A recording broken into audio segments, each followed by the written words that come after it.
Whether you celebrate it or not, happy Easter everyone. I wanted to do something a bit different for today's video. Considering this video is probably coming out on Easter Sunday, which is Easter, I thought why not do an Easter egg video for Elden Ring and its DLC. Without any further ado, Dadlin, please sit back, relax, grab some succulent, juicy, tender and sensational simnel cake and prawns if you want, and enjoy.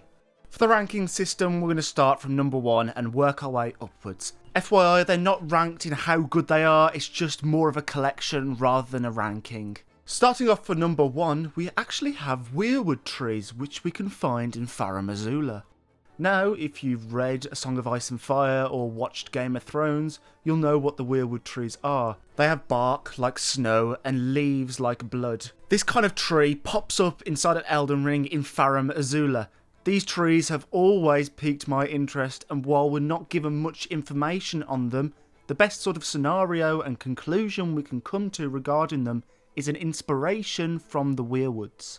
Both the weirwoods and the trees inside Farum Azula have a whitish tint to their bark and red leaves. In my opinion, it's definitely an inspiration from the weirwoods. The only difference being, inside of Farum Azula there is not a face carved into their trees. Instead, it looks like there's no face. That being said, rocks have formed up around the tree, possibly blocking where there would be a face. But then again, that's just a game theory, and it's very likely this is just a neat reference to a Game of Thrones.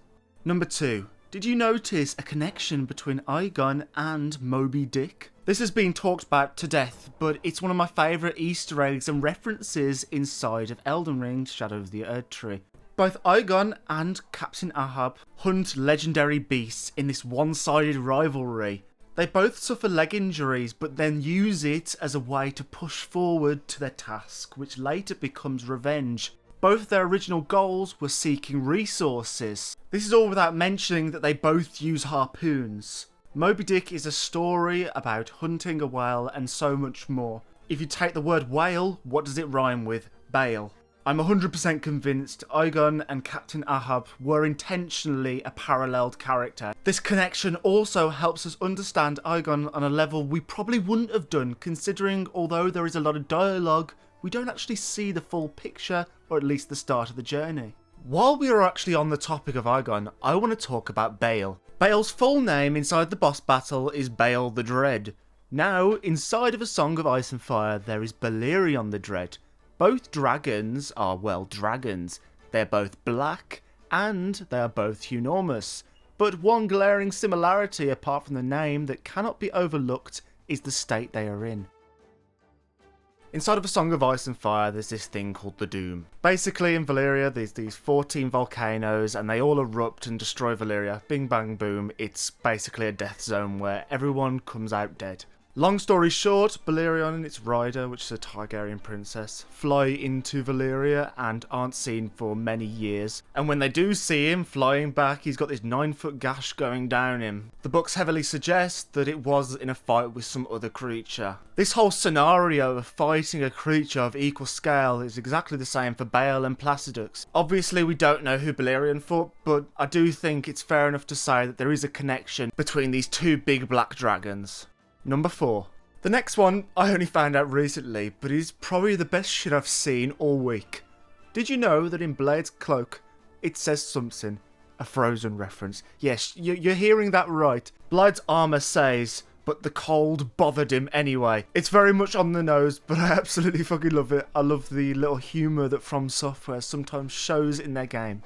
It's hard to sometimes see, but it's definitely there.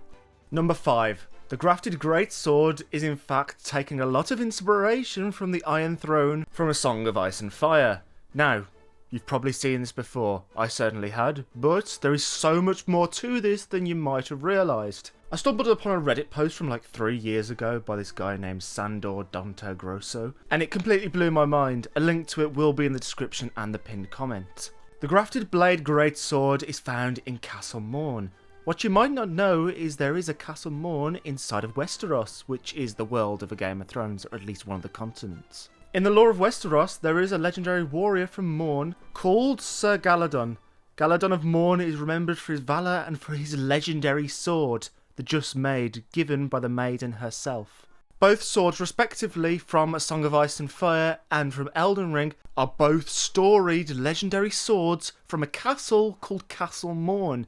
When you then take into consideration the grafted blade greatsword is in fact made out of a shit ton of swords, which is the same design choice for the Iron Throne, which is one of the most iconic pieces of A Song of Ice and Fire, it becomes very evident the connection that George R. R. Martin helped put inside of Elden Ring in this specific part, or at least Miyazaki paying homage to the help George R. R. Martin did in the contribution for Elden Ring, because a lot of people forget, but George R. R. Martin is responsible for all the lore previous to the Shattering. And a lot of this lore can in fact be felt all throughout Elden Ring, as we've already seen, considering one of the other points was another reference to A Song of Ice and Fire. For number 6, I actually have a reference to real life rather than pop culture. I've always thought the Windmill Village in Atlas Plateau was really interesting. They strangely dance to this tune that nobody else can hear, dancing and dancing.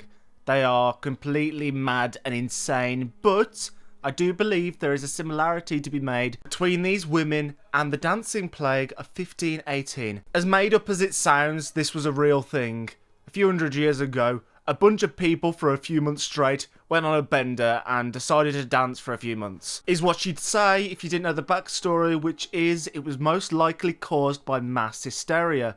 The exact cause and the exact start is unknown to my knowledge, but the theory that it was caused by mass hysteria is unchanged. I truly believe, considering the similarities between the endless dancing in the windmill villages, there is a big case to be made they are also suffering from mass hysteria. But where does the mass hysteria start with the windmill village? Well, if you actually look at the precipice of the windmill village, you'll find a godskin noble who wields the power of death.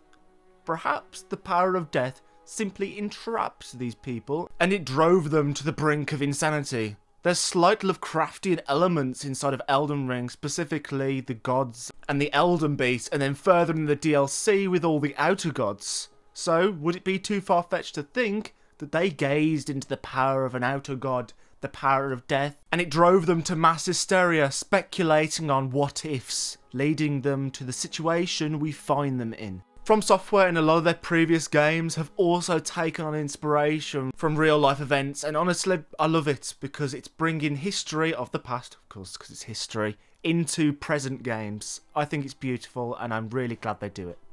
Number 7. It cannot be a From Software game without a Berserk reference. This is just a staple of any From Software game, and Elden Ring is definitely no example. The Great Sword is a great example of this, pun definitely intended.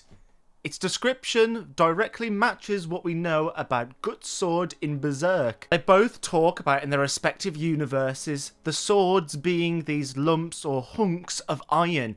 Add on to this that they're basically identical, then there's really no leeway to say that this wasn't inspired by Guts' sword from Berserk. Sadly everyone, that is the end of the video. If you did enjoy, please consider leaving a like and subscribe as it greatly helps the channel, and it lets me know you're enjoying this style of content. I just wanted to say everyone, please, have a great Easter. Whether you celebrate it or not, it's a time to spend with your family, and I really hope, no matter your situation, that you have a great day. Without any dilly-daddling around, please friends, don't you dare go hollow, and may you find your worth in the waking world. See you in the next one, and goodbye my friends.